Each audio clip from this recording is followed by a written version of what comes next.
I hope you remember what we have done last time. So just a quick review of that. Well, I'm sure you remember that we have done, the features of OOP we have done, the features of Java rather, and Java compilation process. See, these things are very important. And again, I'm telling you the difference, the definitions of applet, API programming, the Java compilation process, along with the diagram. Okay?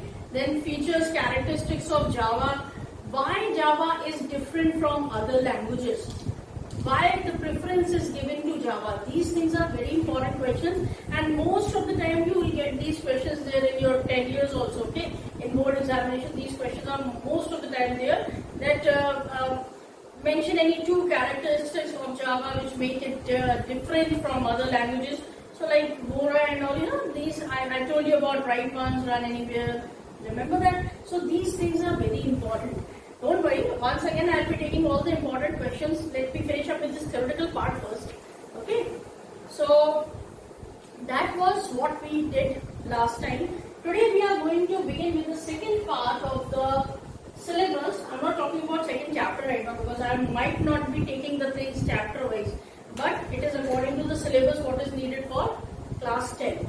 Okay, so now we are going to talk about the terms like object and class. First, we'll focus on these two terms, object and class. Well, you know it very well what exactly object is. If we talk in real terms, in real life scenario, then each and everything, you, me, board, book, chalk, duster, fan, walls, everything is object. Each and everything which could be identified, which is having certain characteristics, certain states and certain behavior, all these things are known as objects. This is in real life scenario. Now if we talk about programming, and if we talk about our own Java, which is object-oriented programming language, there each and every variable, the methods, they all are known as objects. Why? Because they are identifiable. They have their unique identity. Each and every variable, function, method, they all are having their unique identities. They have certain characteristics in it. Certain states are there. And according to the state, the behavior changes. So these are the things which are considered as objects.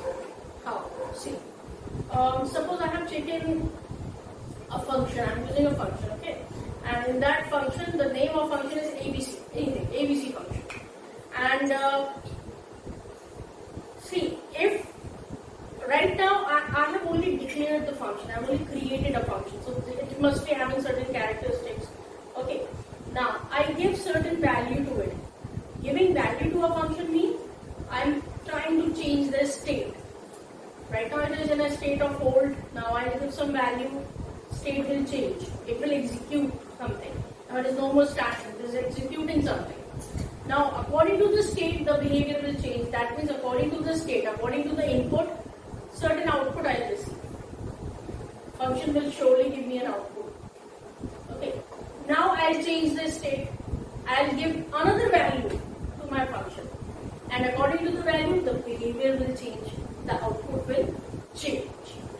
So this is how, after each and every state, the behavior of the object changes. Okay. Now I hope this is clear in both real life scenario and the programming one. Now moving on to the next thing, we have class. Now what is this class? See, you have a classroom in which many children are there, but is the classroom somewhat like this? Children of class 10 are sitting there, and along with them few students of class 6 are there, then few of 1 are there, and few of class 12 are there, and we have a mixed bag sitting there. Do you ever have such a classroom? Or even if you can, how do you prefer such things? No. Because what will teacher teach them? If teacher will enter the classroom, what will teacher do over there? She'll be entirely confused which class to take. and then it will be up to me. I'll give the priority to which class, that depends on me. But this cannot be done in programming. We cannot have so many different programs put together and then computer will decide which one to execute. Can we have it that way? No, not at all. So class is actually like a classroom which contains similar kind of children, which belong to the same class, which belong to the same category, having certain similar characteristics. They are put together in one class. Similarly, we have many objects. Infinite number of objects are available. But when we put similar kind of objects together, which are working for a specific task under one name, that is known as class. And that class name is of course a tag for that. That class contains the objects which are of similar kind and which are performing the similar kind of task. Okay, this much is clear. Now that's about just an intro about object and class. Now there are certain terms which are very important in this chapter. These definitions are so important that they are 100% they are going to be there in your paper. Okay, 100% some or the other way it is going to be included in the examination. So pay attention. So the next thing we are going to talk about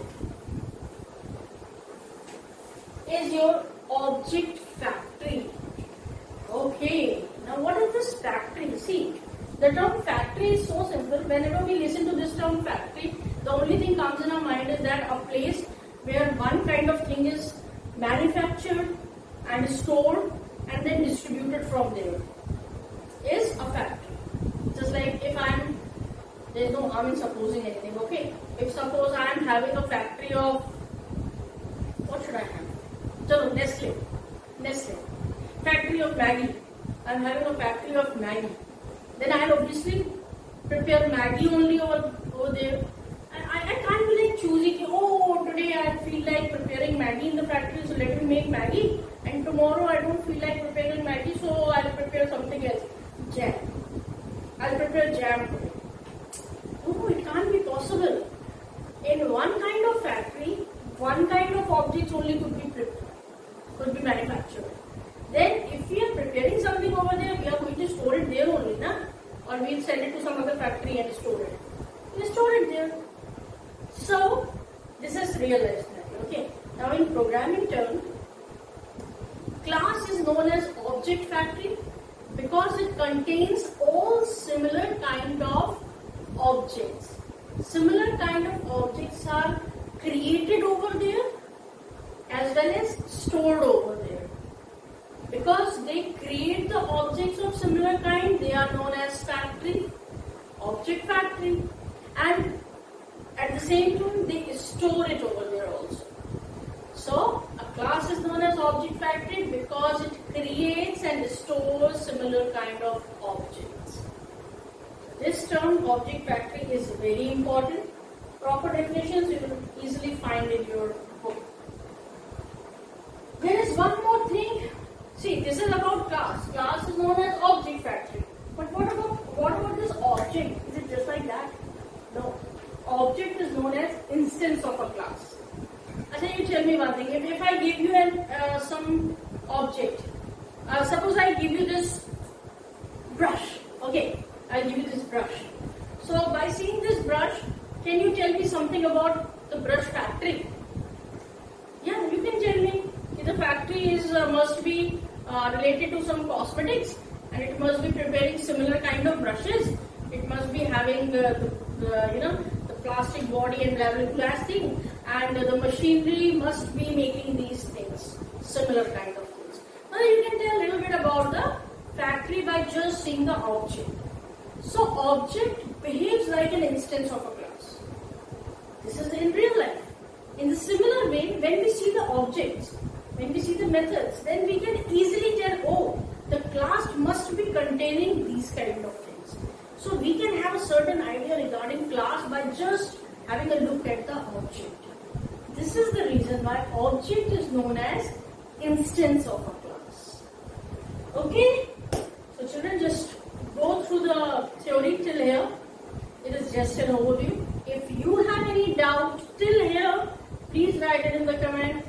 I give you assurance to clear it out. So let's wait for the next video, and I'm waiting for your comments.